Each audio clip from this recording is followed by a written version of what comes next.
Hey there, and welcome back to Batman Week here on the channel. I'm continuing my countdown to Batman Day by posting Batman videos all week long on the channel. Again, if you've missed any, I have the Batman Week playlist available, where you can see all the videos I've done for this week and for last year's Batman Week. So since this year is the 85th anniversary of Robin, I wanted to take a look at a story from Star-Spangled Comics. So this was Robin's first sort of solo title, if you will. So he had a solo feature in Star-Spangled Comics starting with issue 65 from 1947. Now, according to the DC archive that I have here, the writer of this story was unknown. I don't know if they've figured it out since this was published, but it was drawn by Win Mortimer and Charles Paris. So the story is called The Teenage Terrors. And so our story starts off with Batman and Alfred and Robin kind of cleaning up in the Hall of Trophies in the Batcave. And Alfred comes across this sort of unique tool here. I don't know how well that's going to show up, but it is a burglary tool that Robin acquired. And so Alfred asks him to kind of recount the story to him. Again, I think we're still at the point where Robin showed up before Alfred in the comics.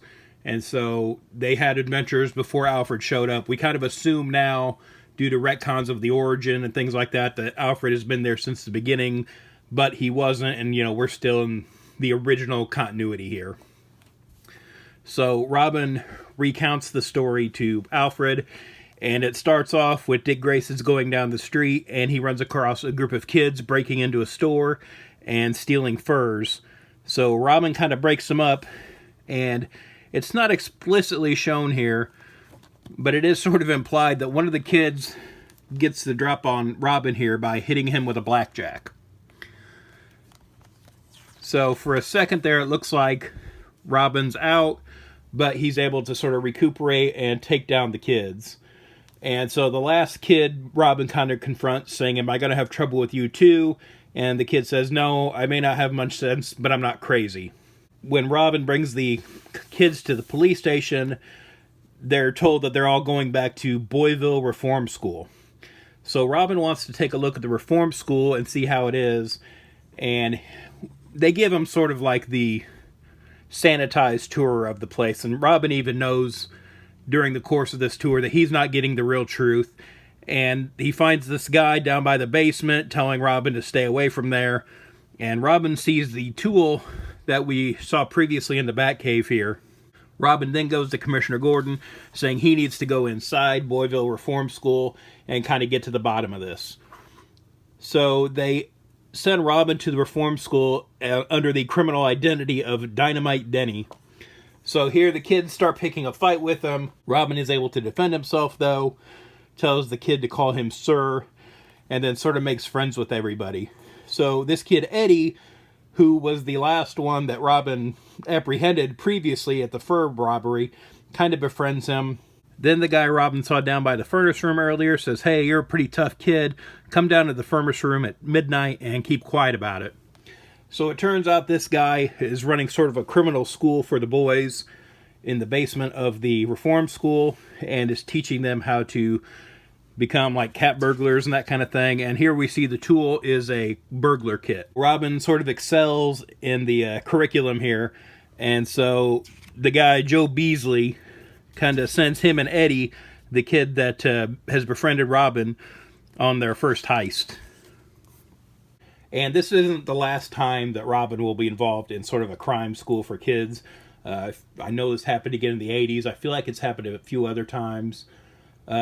It might have happened on the 60s TV show. I'm not 100%. I'd have to go back and check. But that might have been something that happened there too. Robin and Eddie are sneaking through the sewer system, and they come topside where these two criminals are waiting for them. And so it's a music school that they're robbing. So the idea is they're going to steal the expensive instruments. And so the boys climb up the side of the building past the burglar alarm and break in. Then when Eddie comes in through the window, though, he sees Dynamite Denny has turned into Robin. So now, again, I feel like this is an early instance of Robin kind of giving away his identity to somebody. Now, the kid doesn't know that he's Dick Grayson necessarily, just that Dynamite Denny is Robin. The adult criminals come in through the way that they left open for them and, are confronted by Robin here. The two adults say, hey, we can handle Robin, he's just a kid. So, again, sort of a standard, sort of underestimating of the character here. Eddie kind of turns against the criminals to save Robin. He doesn't want anything to happen to him. And then Robin changes back into his Dynamite Denny persona, and they go back to the crime school, letting Bailey know that Robin kind of broke up the heist and that the other criminals were arrested. Here, Bailey's kind of preaching to the kids, telling them that crooks live like millionaires, no work, no getting up early, everything's easy. And Dynamite Denny, Robin here, kind of confronts him, saying that's a bunch of baloney. And so Bailey kind of turns on him and swings at him with the burglar tool.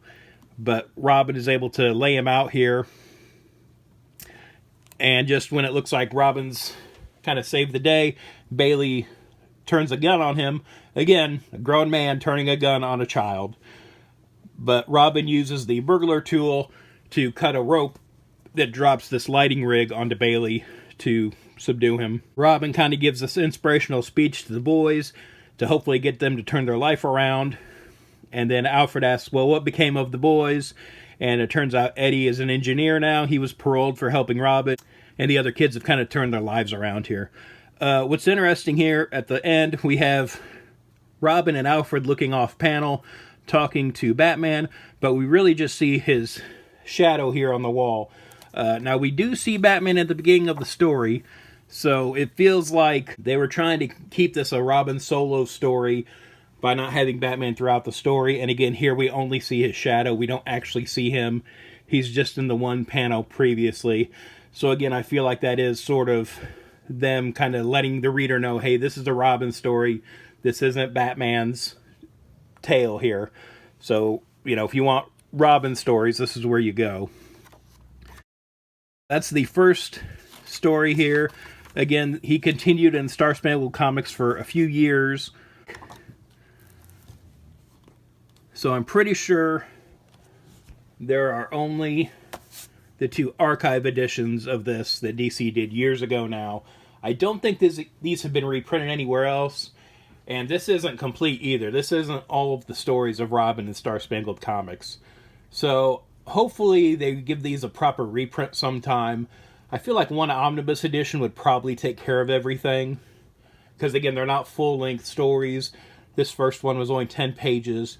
So I gotta think one or two omnibus volumes would kind of wrap up the whole solo Robin in Star-Spangled Comics. And again, it's one of those things where like Robin wasn't on the cover of all of them because it was an anthology book. So I don't think people really remember that, oh, Robin had a long-running series in this title. Another interesting thing about this run is because Robin was on the cover, apparently this title is why Robin is the character from the Golden Age of comics that is on the most covers. So he was on Batman and Detective with Batman. He was also on World's Finest with Batman and Superman. But then he was also on the covers of Star-Spangled Comics by himself. So apparently that works out to Robin being on the most covers of any comic book character during the Golden Age.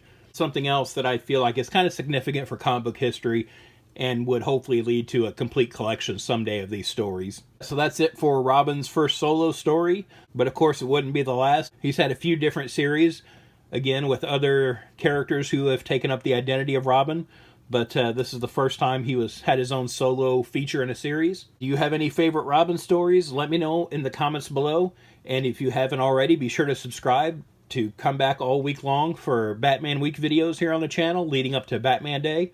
And again, as I said before, I do have a playlist if you've missed out on any and want to check them out. So be sure to check all those out, and thanks for watching. If you'd like to follow me on social media, I'm on Twitter/X at Detective651, also on Instagram at Detective651. Be sure to check out my t-shirt store at tpublic.com/user/Detective651. I've got a lot of nerdy designs on there, and there's sales all the time, so check it out frequently.